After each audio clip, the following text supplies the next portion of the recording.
Белодробната емболија се јавува повеќе како не заболување, туку компликација заради некоја друга состојба во организмот и представува доста ургентна, животно загрозувачка состојба,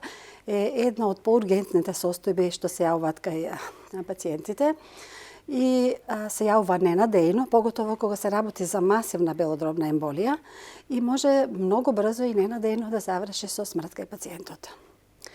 Белодробната емболија всушност е инфаркт на белите дробови и настанува заради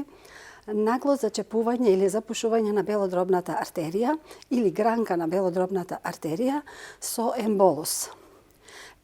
Сега, емболус може да биде најчесто згручена крв или тромб, може да биде масно ткиво, може да биде коскена срцевина, може да биде делови од туморско ткиво или воздушен меур, кој што патувајќи низ циркулацијата доаѓаат до белодробната артерија и вршат запушување на главната белодробна артерија или на гранки или на уште поситни гранки од белодробната артерија, зависно од тоа колкава е големината на тромбот.